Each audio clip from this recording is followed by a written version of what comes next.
So good morning. Thank you for helping us begin the Humanities Montana Festival of the Book. This is the 12th year. It's just an amazing festival. It's a carnival. It's fun to be among book lovers. Go books, right? We love books. I'm Ken Egan, Executive Director of Humanities Montana, and it's my honor to introduce today's panel. Our first writer, going in alphabetical order, is Don Aadland. Did I say that correctly? Dan Aadland. Let's start over. Dan Aadland, that's it, Dan, is a rancher and writer and retired teacher who breeds horses in Absorki. His books include In Trace of TR, A Montana Hunter's Journey, The Best of All Seasons, 50 Years as a Montana Hunter, and Sketches from the Ranch, a Montana memoir, terrific book. Next is William Adler. He's a freelance writer who has contributed to numerous publications, including Esquire, Rolling Stone, Mother Jones, Texas Monthly, and the Texas Observer. He's the author of Land of Opportunity, about the rise and fall of a crack cocaine empire, and Molly's Job, following the flight of one woman's factory job from the US to Mexico. Bill lives with his wife and son in Denver, and his latest book, which is accumulating outstanding reviews, and I'll add one myself, is a biography of Joe Hill, the man who never died. That's a pretty good title, too. Mary Capello is a 2011 Guggenheim Fellow in Nonfiction. She is the author of 3 previous books of literary nonfiction, including Awkward, a Los Angeles Times bestseller, Called Back, a critical memoir, and Cancer, that won a Forward Book of the Year award and an Independent Publisher Book Award, and the memoir Night Bloom. Mary is a recipient of the Bechtel Prize for Educating the Imagination. That's pretty cool. From Teachers and Writers Collaborative, and the Dorothea Lange Paul Taylor Prize from Duke University Center for Documentary Studies.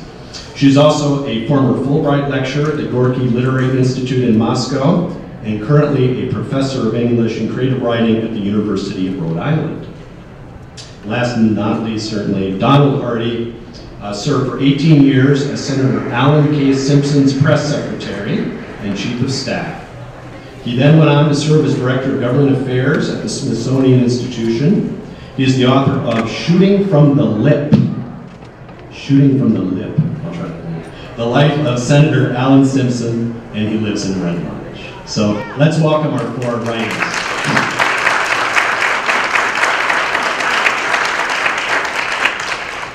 So the first question I'm going to pose to them, playing off the title of the session, what attracted you to tell someone else's story? And just to kind of follow on, what are the emotional and ethical challenges of poring over another person's life?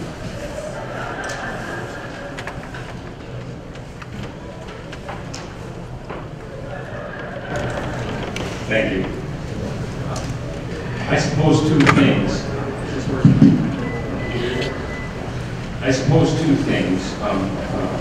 First of all, with the Theodore Roosevelt, obviously a fascination person.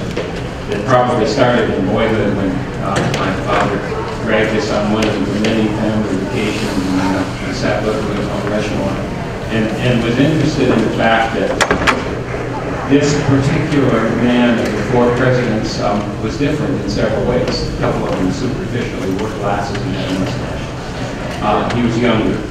And for some reason, my elementary school education had probably taught me less about him than the other 3. So certainly there was lifetime fascination, which only grew as time went on. The other thing is more a commercial or an interest in I guess you would say, in my development as a writer. A few years ago, my agent sold a hunting proposal, a proposal for a hunting book called The Best of All Seasons, to the University of Nebraska Press, which surprised me because it's a wonderful press with a myriad of titles, but not a lot of hunting books. And I went on to learn that the only other book about hunting in their entire inventory was by Theodore Roosevelt, Ranch Life and the Hunting Trail. So I had this year of glory in which I could walk around and say, yeah, the University of Nebraska Press is going to publish this. And, it's the only other hunting book in their whole inventory is by this guy named Roosevelt. And so eventually, of course, I had to be prompted to sort of do something about that. There's much trepidation involved in tackling a character so well known as Roosevelt, as Theodore Roosevelt. When I was a graduate student in the early 70s, I had a wonderful and pretty well-known committee chairman named B. Walker, who said at one time that in presidential elections, and he was the sort who kept track of this sort of thing, the president most quoted by candidates of both parties was Thomas Jefferson. And I think in the early 70s that was probably true. I think hands down now it would be Theodore Roosevelt. So one does not tackle a project that involves him in any way lightly. My particular angle was to do some of the things, some of the same things, in some of the same places, and in some of the same ways, usually horseback, that Roosevelt did. And I won't claim that was an absolutely necessary way to get to know him, but I do think it revealed some things about his character, and perhaps mine, that I might not have found with another approach. As far as ethical challenges, of course, academically, your facts have to be straight when you deal with someone. You have not only all sorts of associations. I belong to the Theodore Roosevelt Association. It is full of family members, such as Tweed Roosevelt. It is a particular, has particular areas of interest, and here centered in Missoula, Montana, the Boone and Crockett Club, which is equally devoted to his legacy, but in a somewhat different way. Believe me, if you make a mistake, you'll hear about it factually.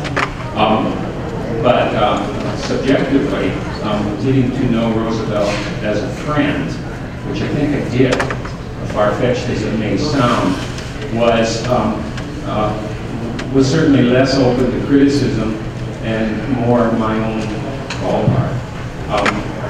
Emotionally, yes, I found an actual emotional attachment. My wife did as well. By the time she knew less about him, said she knew him well, felt she knew him well, and had grown to really like him. So those, I don't know how complete that is, but I'll turn it over and I'll take them. Hi, I did the biography of Joe Hill for basically one reason: Theodore Roosevelt was taken. But I got onto it because I'd been reading Bob Dylan's memoir, Chronicles, back 5 or 6 years ago. And he devotes about 3 pages to Joe Hill in his book, and what an influence Joe Hill was on American protest music, and what an influence he had been on Woody Guthrie, and in turn Pete Seeger, and on Dylan himself. And it just it suggested to me that I didn't know as much as I thought I did about the history of folk music in this country. I wanted to learn more, and I've written some labor history, more contemporary labor history, but it just seemed like a great match for my particular set of interests in terms of writing and journalism. When I got onto that story, it was, to me, foremost a murder mystery. For those of you who don't know, Joe Hill was tried for murder in Salt Lake City in 1914 for the murder of a former police officer turned grocery store owner, and his son as well perished when 2 masked men rushed into a grocery store, pointed their revolvers at this grocer, shouted, "We've got you now," and proceeded to kill him. and then fled. There was no attempted robbery or anything like that. But when Hill was arrested a couple of days later, he had the misfortune of having a gunshot wound in his chest the same night as those murders were committed. And the allegation was by the state that the grocer's son, who also died in this crime, as I said, had gotten off a gunshot in the moment before he was killed himself, and that shot had wounded Joe Hill. So this was, to me, a great unresolved murder mystery. Although he was convicted and subsequently executed by fire squad in 1915, there were many questions at the time surrounding his guilt. And those questions were continued to be raised by generations of labor activists and other folks as well. Hill had been a member and the chief songwriter for the industrial workers in the world, the Wobblies. And that was a dangerous thing to be in Salt Lake City, Utah at that time, to be a radical and to be a prominent one. So that all interested me. It also opened up this great window of American history, this period between the turn of the 20th century and World War I, when labor and capital were at the barricades like never before or never since. And I wanted to explore that, and I thought telling that story through the prism of Joe Hill's murder case would be a good way to do it. And so that's really what prompted my getting into it. So I'm going to turn it over to Marilyn. Thank you. Hi, my name is Mary Capello, and I'm a bit of the odd woman out on this panel, insofar as my book perhaps is the only one that doesn't treat a political figure, but a medical man. And the book that I've been asked to speak to is called Swallow, subtitled Foreign Bodies, Their Ingestion, Inspiration, and the Curious Doctor Who Extracted Them. It is quite a mouthful. I came to this subject purely by accident, and I love that this is somehow the ways in which material comes to a writer. I was visiting the Mutter Museum in Philadelphia. I don't know if any of you have ever been there. It's one of the few extant medical museums in the country, a collection of anatomical specimens that were gathered together by a doctor in the mid-19th century named Thomas Dent Mutter, ostensibly as a teaching tool. I was visiting the museum because a friend of mine was writing a book about peristalsis. I keep strange company. She was working on a project of the things that go through us and how we are moved through systems as well. We went there ostensibly to take a look at the gigantic bowel that is on display. We turned a corner together, and actually the she who happened upon a collection of drawers. She said, "Take a look at this. Hundreds of drawers filled with thousands of objects. Unlike anything else in the collection, these were not parts of bodies, and yet they had an affiliation with bodies. There was a corporeality about these things, but they were objects that had in every case been swallowed or inhaled and then retrieved by a pioneering laryngologist named Chevalier Jackson, framed, kept, saved, documented, endlessly collected into this cabinet." Well, would you want to write a book about this? Initially, I am trained as a poet, and so initially I was moved by the collection as such. Didn't really know much about Jackson, and I just was really moved by the poetry of this collection. I wondered what kind of cosmology these things could inhabit. What universe do they inhere inside of it? So I thought I'd write an essay. Then I discovered that Chevalier Jackson had written a best-selling autobiography in 1938. Being a literary sort, I read his autobiography. It documented a practically unreadable in this sense, profoundly traumatic account of a barely survivable childhood. He told the story of a man who grows up to be the father of endoscopy, an instrument designer, a humanitarian, a woodworker, a carpenter, a painter, and indeed, of course, a runner. It was then that I realized that a book waited to be written about him, about the collection, but also about his patients. I started to encounter and experience the collection as a haunted house, whose stories, ghosts of stories, needed to be reconstructed. And so my book is an attempt to sort of collage these three things together. Who was this man? What are these things? How does someone swallow that? Very briefly, I'll try to question, you also asked us sort of emotional and ethical challenges, very quickly as I might. One of the major emotional challenges for me in writing this book had to do with what I encountered when I started to read the case histories. And for me, the ethical imperative of the work I was doing had to do with not simply being titillated by things in the Mucha Museum. What would it mean to strike an ethical relationship to these materials? For me, this required not just opening the drawers, having a scintillating experience going home, but going into the National Library of Medicine and uncovering the stories that are attached to these objects. In one case, there was a case of a boy who was fed 30 plus items by a deranged babysitter. 9-month-old baby whose life Jackson saved. And this case study was distinct because it had photographs attached to it of the boy as he got older. His family sent photographs of him to Chevalier Jackson to show their thanks to him. Here he is thriving. He saved his life. 9 months old, he had a collection of safety pins stuck in his esophagus, among other things. I did not want to have to think about the mind that would have concocted this act. This is not what I wanted to write about, but I felt that I needed to. I needed to try to understand the babysitter as much as I was trying to understand Chevalier Jackson and his work. And on that note, I'll pass the mic. Well, the question was, what attracted me to do this? Nothing, actually. My wife, Becky, and I were retired and living on we've been traveling a long time, living on a sailboat in the Caribbean, having a pretty good time, and the phone rang. The Dominican Republic had connected to something. Al Simpson was on the other end of the line saying, some people have asked me if they could write a story of my life, but they don't know me as well as you do. So, would you like to take a shot at it? And I said, just a second now, I need to get the cork out of this bottle of Chardonnay. and it's a beautiful day and a beautiful wife, and why would I do that? And he said, because I'll give you everything I have. Papers, collections, letters, a lifetime of newspaper clips of things he'd written and received. And most importantly, his entire diary.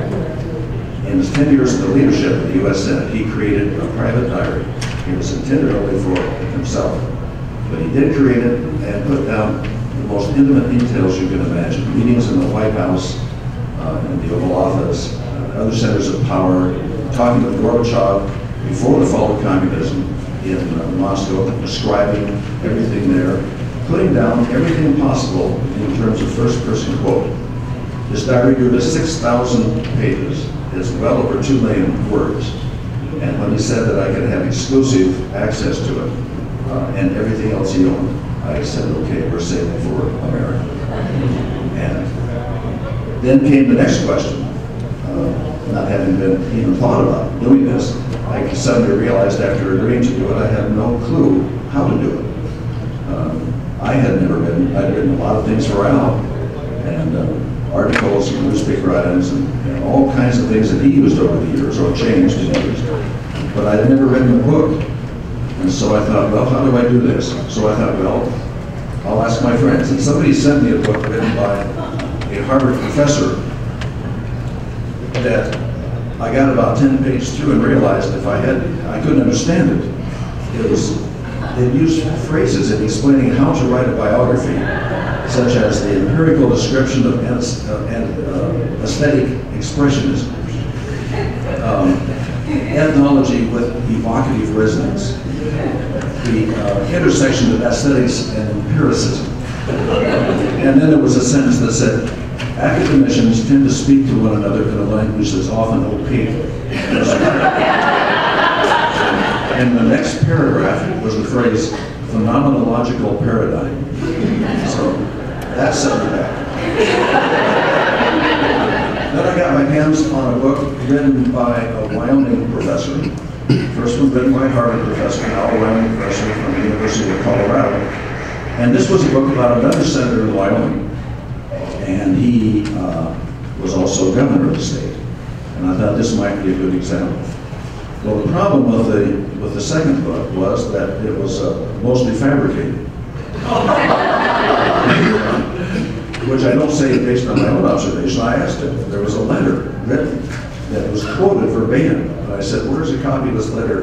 The author, who was a college professor teaching the writing of biography, said, I just made it up because it made it easier for people to understand the story. More entertaining, he said.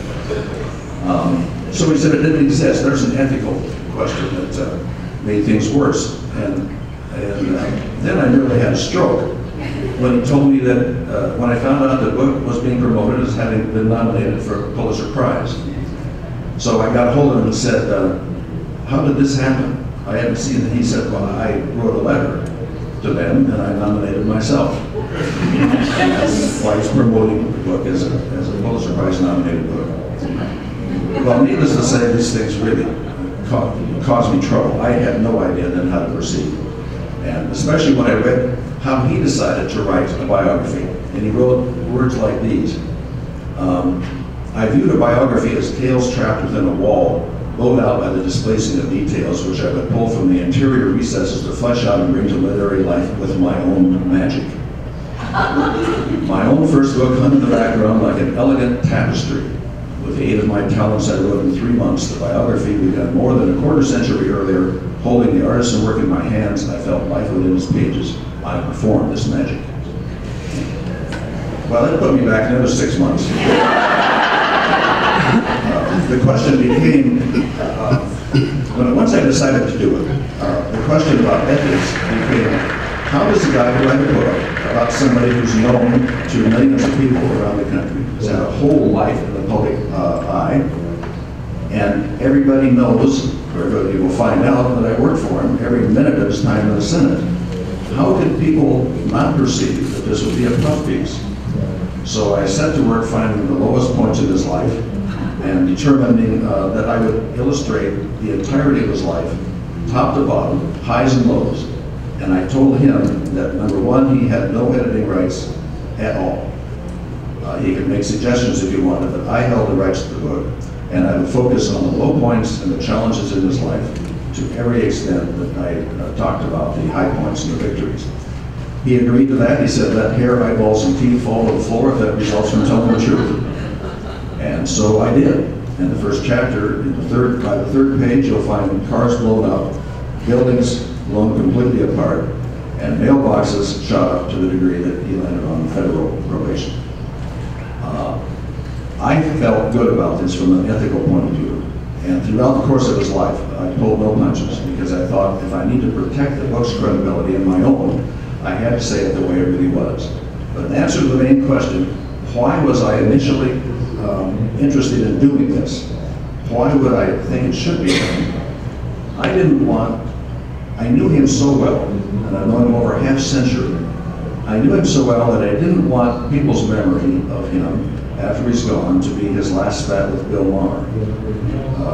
You know, there's a lot of volatility in politics, and there's nobody that goes up and down faster than now. And I thought it would be right to cement in the history annals of American political history exactly who this guy was and what he stood for, good, bad, no matter what it was. And so I did this as a way of telling a story that I thought ought to be told.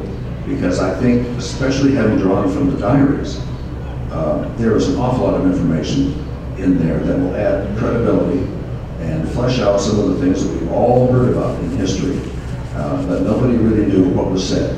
And he was there, he took it down, he pointed out what other people said, all in first person quote. And so more than anything else, I think this is a document, in addition to being about Mel Simpson, about events of the day that some people are going to find of interest.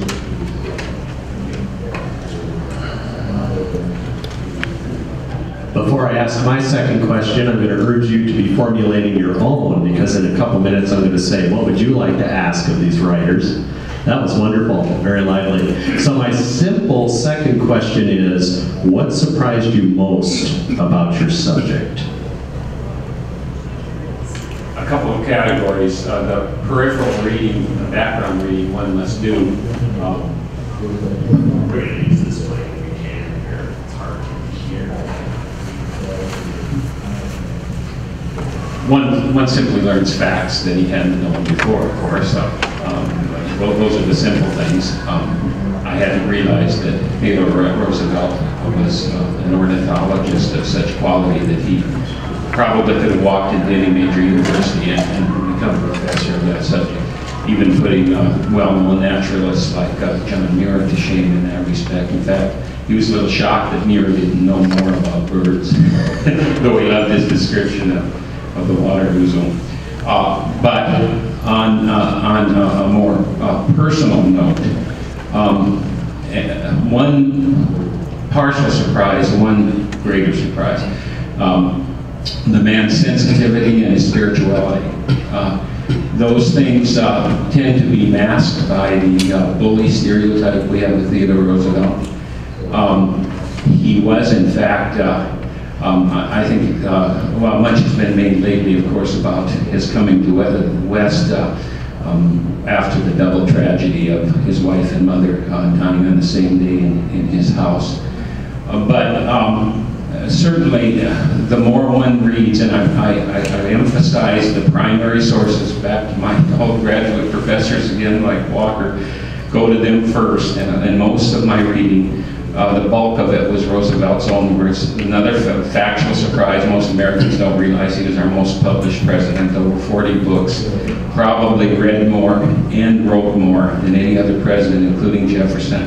A book a day, even while he was in the White House. He read a book a day. Never went anywhere without something to both to read and write, and I detail a night spent in a snowy line shack with a cowboy when they were both retrieving lost horses, when he read Hamlet aloud to the cowboy, and they had a good discussion of Polonius's advice. The spirituality, because he didn't wear it on his sleeve, and of course today we scrutinize presidents. I think ever since Eisenhower, and certainly since the Kennedy-Nixon election, we've had the obligatory photos of the families heading into a church. Roosevelt was a conservative Dutch Reformed Christian who even during his White House years sneaked away, and instead of going to the National Cathedral with his wife and children, sneaked away to a little Dutch Reformed church. And again, that was in a day when that was considered a more private matter than it is. But it becomes important in a book about hunting and conservation, because I think the concept of stewardship that became the center, really the center of his particular approach to conservation and the environment, was rooted in that background. So the book spends some time on that side of Roosevelt. I'd say that was the thing that probably I was least expecting. So far we're okay.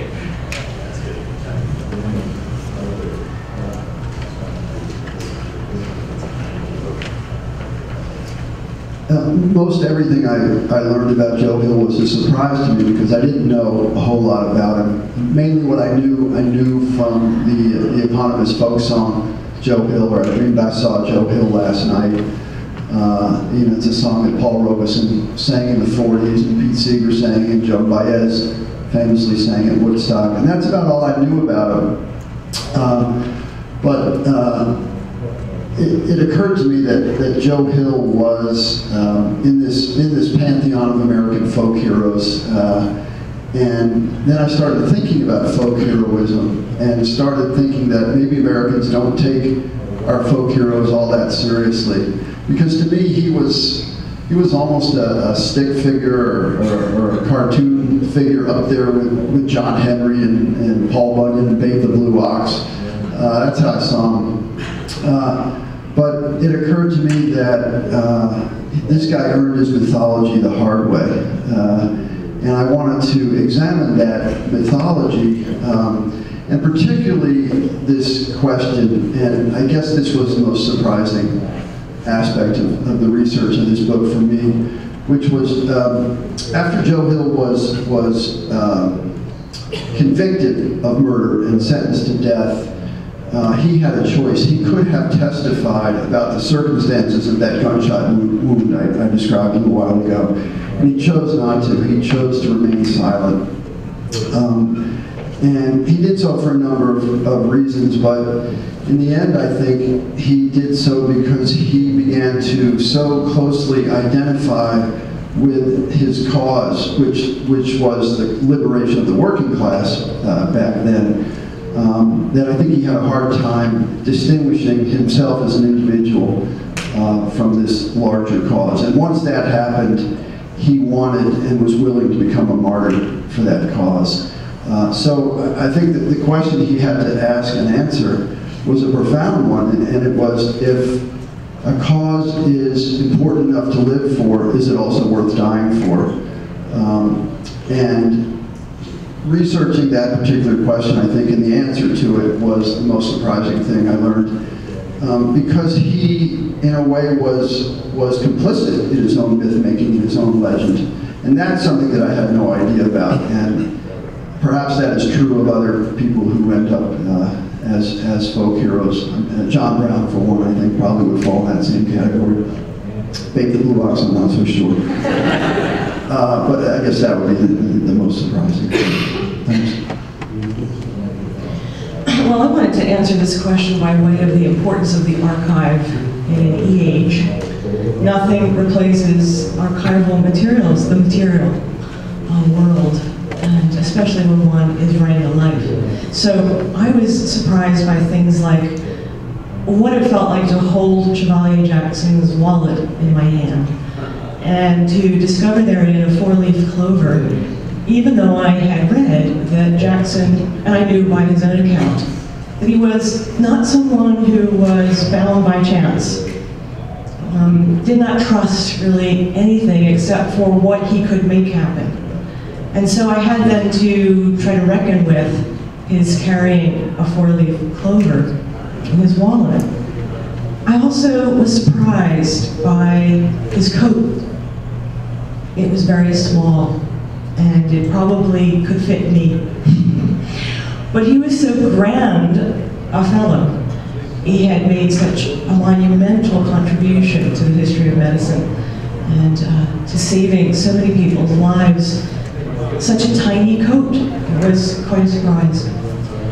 I was surprised to discover in the archives that in opposition to the way in which, again, he was thought of as a kind of eccentric loner, even though he was known for his warmth in his patient interactions, and of course his ability to calm people. He performed these non-surgical procedures without anesthesia. It's really awe-inspiring and mind-boggling.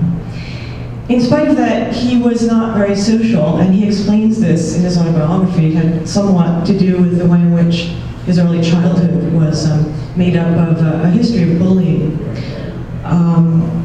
To such an extent, as I said, it's hard to imagine how he survived his childhood.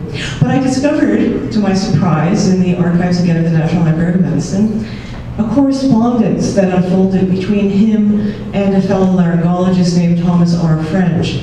These letters were rife with affection, and I therefore discovered that he certainly was not friendless, but that here in this correspondence there was a loving affectionate work. I was surprised that no one had written this book yet. I felt very lucky that I was able to do it. I was surprised that in the course of my career, something happened that I would never have anticipated, which was that I got to know a sword swallower.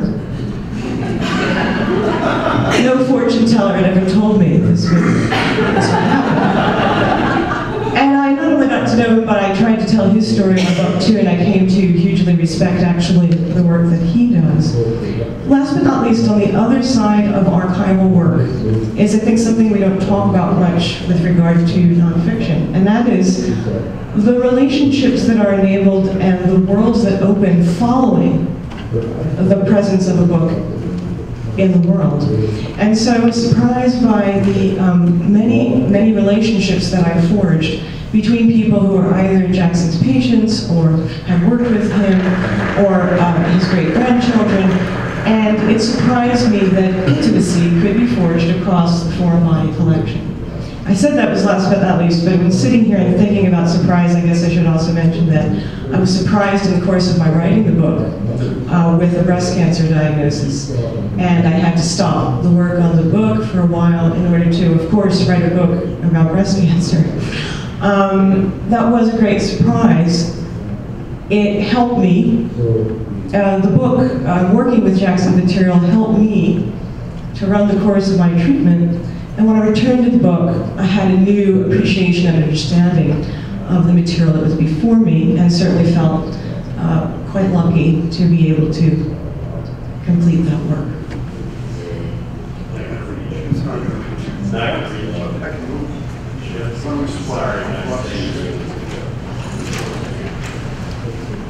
Shift is motion here. Yeah. It's like a volleyball.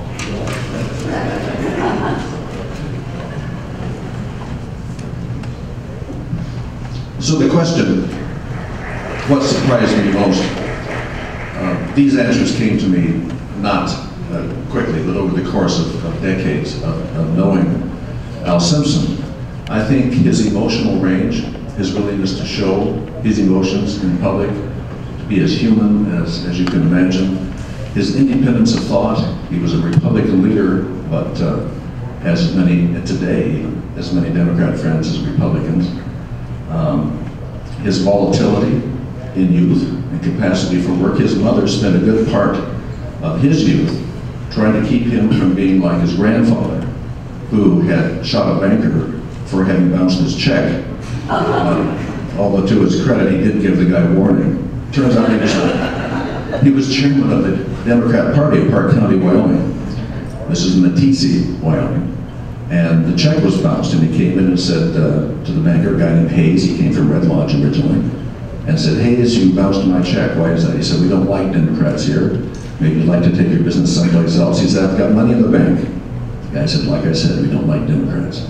He said, don't do that again. And 2 weeks later, he did. Simpson brought in his gun, put it on the counter, and said, well, you did it, didn't you? And he said, yeah, I did. He picked up the gun and he fired it right at his head, and the bullet went down the side of his face and nearly ripped his ear off.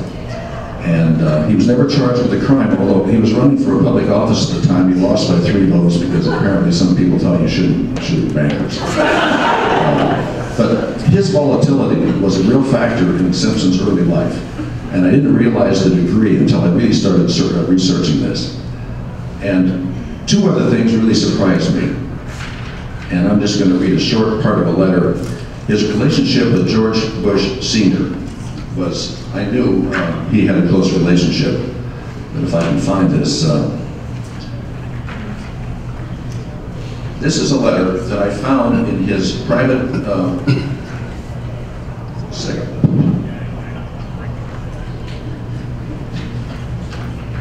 This is a handwritten letter I found in Simpson's archives. It was tucked away in a very private place, but I left nothing unturned. And so I found this letter. It's a 2-page letter from President George H.W. Bush to Al after the Clarence Thomas hearings. And he talks about how he thinks maybe he's a little bit down, and he'd really been into it with the press. Starting from the middle of the letter, George Bush says, I'll confess there are days that I just hate this job. Not many, but some. The attacks that demean one's character sometimes get to me too. The ugly columns don't set very well when we're trying to do our hardest on some project or another, but then always the sun comes up. Yesterday at Camp David, I was feeling a little down. I picked up 2 bright red leaves, and I did something I haven't done for 60 years. I put the leaves pressed into a heavy book in my quiet little office. I felt better, strange, but I did. Don't let the bastards get you down. Your friends love you, this president depends on you, and believes in you, and is grateful to you, and nothing you can do can change that. That's a pretty potent handwritten letter for anybody to receive from a president, and that he developed that relationship was a surprise. The other surprise comes in the form of a letter. It wasn't a surprise to me, but it surprised a lot of people. This is a letter written to Pastor Fred W. Phelps of the Westboro Baptist Church in Topeka, Kansas, who had attacked Al publicly for support of gay rights. The letter reads, I just wanted to alert you to the fact that some busy son of a bitch is sending out mailings and emails from the Westboro Baptist Church and using your name. I'm certain that you would not want this to continue, or some less alert citizen might think that you yourself had done it. We surely know that's not the case because you are a God-fearing Christian person filled to the brim with forbearance, tolerance, and love. And this other goofy homophobe, that must be somebody totally off. Those things come as a surprise when you pick up letters like that. Very good. So now it's your turn to ask questions, and just to remind you, so we have a biography of TR, focused on his hunting. We have a biography of Al Simpson, biography of Joe Hill, the labor agitator, great songwriter, and a biography of Chevalier Jackson, who was a pioneer in removing objects from people's throats. By the way, I have to testify, I read all of these books and they are wonderful. So what questions do you have? Show them up. Yes? I am interested in advice on weaving together major themes in a book. How do you, I guess I'm looking at Mary first, because you mentioned 3, I think. And so I just was wondering, how did you perceive the death and others? Thank you for the question. And the matter of form is never a simple one. I think that I feel as though biography in the States can afford to push its limits a bit more. I have all respect for the conventional biography, making brick-like tomes that document a life from begin to end. They are awe-inspiring. But because I'm trained as a poet, partly, I'm interested in the ways in which form need not be dictated in advance. And I very much believe that it's important to consider the ways in which the problem that a writer is working with might encourage or inform the shape of the book. What I was doing in this book, the way that I wove the 3 themes together, was to use the model, after all, of the cabinet that I was working with.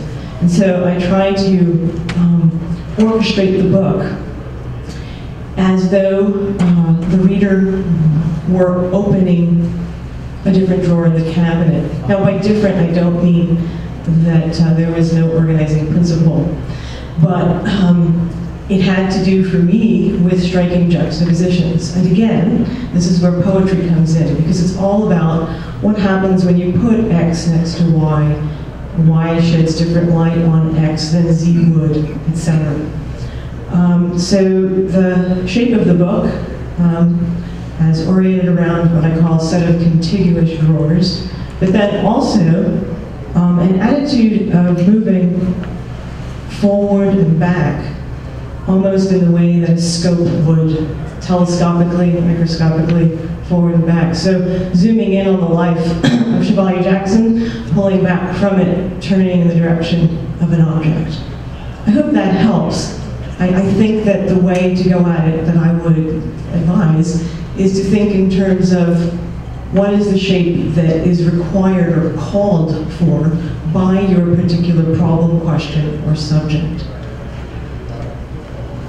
Anybody else want to respond? I'm not sure this is right on point, but I want to try to reconstruct a little bit about how I tried to organize, structure the book thematically. I didn't know what the themes were per se going in, and I think Mary would agree, you don't always know. I think that's one of the things you were saying. So it was dictated in large part by the research and the way that the contours of the research changed over the years I was working on this book. And when I finally felt like I had done enough research, actually my editor said no more, I had to really sit down and think very hard about not only the structure of the book itself, but the themes, and they then kind of popped out at me, and I think this is the hard part to explain, but I think somehow, subconsciously, I knew what the themes were as I was doing the research, and I was researching in those directions, but I couldn't probably articulate it then or now very well. I can articulate the themes, but not how I reach them, other than just kind of continuing to pile fact upon fact and then figuring out how it might flow. So I don't know if that helps. I just also want to add that there were 3 questions that I heard people asking always when I was in the museum examining the collection. The 3 questions I would overhear the public asking: who was he? What are these things? How does someone swallow that? And so this was a really simple armature that I thought could contain some very complex answers. So if that helps also. Thank you. Other questions for our writers? Yes, Rich. What was for anybody, what was the most important thing you learned about yourself? Let me just repeat that. What was the most important thing you learned about yourself from working on somebody else's story?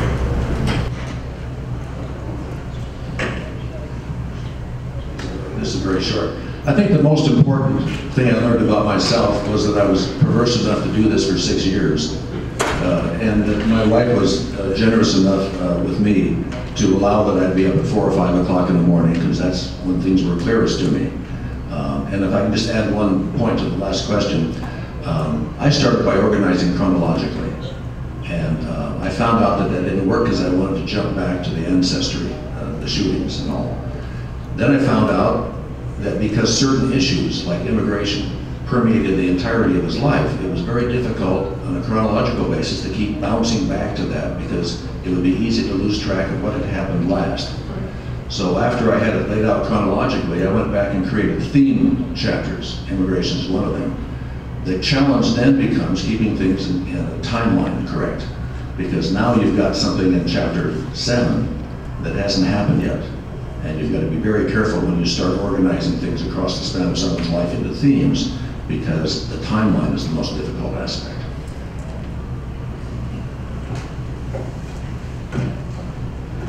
That's not an easy question, Russell. In a way, though, it does play back to the last question too, because I was not going to attempt a full academic biography of Theodore Roosevelt. Lots of good ones have been done. So I had to look at what interested me and what unified, what the unifying factors of the book. What was the glue that held it together? And the glue for me, of course, was hunting, horses, and the geography that both of us, that Roosevelt during a certain period of his life knew and that I knew. Then the organization took care of itself. As far as the things that it reveals about oneself, I guess a belief in those old Greek things about the universal themes, birth, life, death, and in a sense, when you interact with the environment as a hunter, or for that matter as a non-hunter, those things are always before you. So yes, there was a chronological side in the sense that I start early with Roosevelt as a young 25-year-old coming to the Badlands, and I end with his death. It certainly always ties back to those universal themes.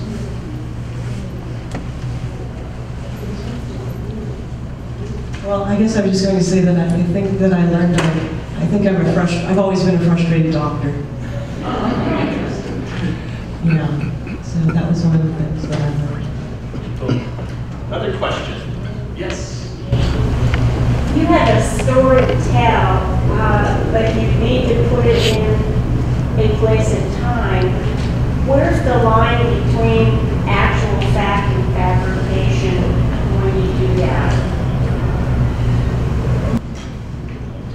Well, for me, there is no fabrication. I mean, there can't be. And that's probably because I come out of a reporting background. And so I would never invent dialogue that I didn't read somewhere. Anything between quotes, to me, is suspect if it's fabricated, or if the author isn't telling you, well, I'm reconstructing dialogue, and you'll see that sometimes, and authors know at the beginning of the book or something like that. But I think it's a slippery slope and a dangerous one if there's any fabrication in a book that's labeled nonfiction. So I guess I'm a hardliner on that. maybe cut through the fact-fiction divide by maybe introducing the idea of interpretation. Because I think that we're always interpreting our materials. I was trained as a literary critic and literary historian, so perhaps I feel more comfortable with that as a necessity. And I don't have a problem with that. I think all four of us probably would agree that we were engaged in acts of interpretation. That's different from fabrication and invention. I would say that some of what I was trying to do, though, was maybe create atmospheres. So using language to create a kind of atmosphere that could recapture a moment and a place. And when people who have been there tell you that you did that well, it's a great, great thing to feel that, okay, at least Arlene Maloney, who's 92 and was there, told me she thinks I got the atmosphere, the mood right. Okay. Well, I'm glad you brought that up. There's something between factual reporting and fabrication, and it is, as you say, it is interpretation. As long as your reader knows you're speculating, as long as your reader knows you're not claiming something to be factual, but you feel you know your subject well enough to at least discuss what he may have thought. But with a figure like Roosevelt, this really.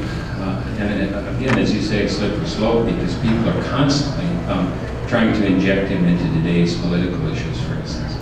And Edmund Morris handled that very well on one of the Sunday morning talk shows with, I think it was Bob Schieffer. The first time he was gentle, the second time he wasn't gentle. When he was asked what would Roosevelt think of this particular issue, the first time he said, you can't do that. The second time he said, that's a shit question. Bob Schieffer then got the idea that it's insane to take someone from 100 years ago and try to. So I avoided that. But on the more, I guess you'd say, emotional side, once I felt I was getting to know him, I wasn't afraid to speculate on what he might have, how he might have handled a particular thing. But always with the reader knowing what I was doing.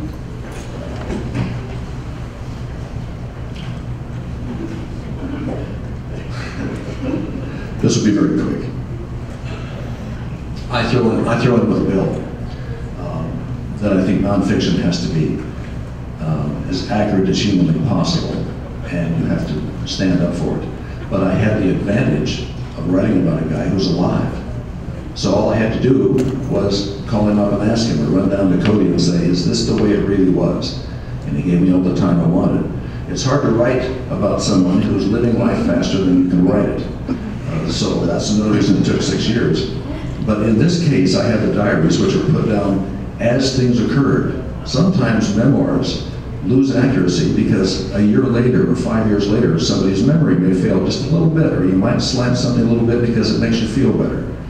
When you have somebody who's put it down on a daily basis the way it happens, including the tone and the atmosphere and the overriding factors of the discussion in the Oval Office, you put it down that accurately, you've got a pretty clear picture of what it is.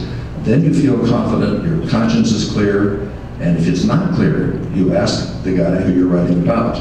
Who I had fact-checked the book to make sure that in fact and in tone and inference, it was correct. And surprisingly, even though I'd quoted things out of the diary where he referred to in his diary, they had a big fight on the floor with Robert Byrd, and he referred to him as Captain Queeg. He didn't say a word about that. He was a little upset that I had reported that he had a hernia operation in Billings. And he said, what are the doctors in Cody going to say when they find this out? Final question. Anybody have one final question? Yes, ma'am. I have a question about Alan Simpson. In the days before instant replay and delayed replay, we would knock each other down and get in and hear Alan Simpson on television. And I was wondering how his wit comes through in your book. Is it easy to translate? Does it appear in the diaries?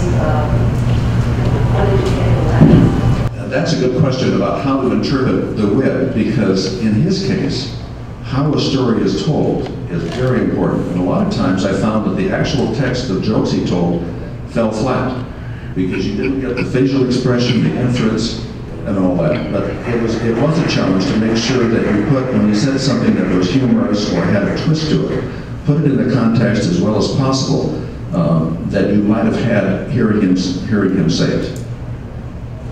And I'll give you an example of one joke, only one. Ted Kennedy and Al Simpson were great friends.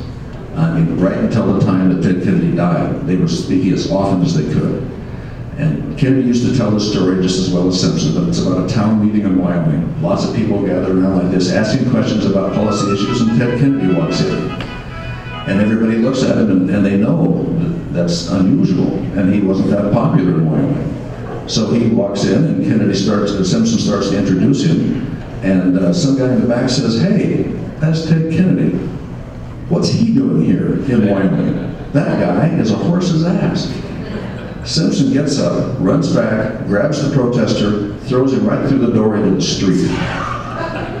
Comes back in, and Kennedy says, "My, that was marvelous. I like what you did there, Al. I didn't know this was Kennedy country." Simpson looks at him and says, "It's not. It's horse country."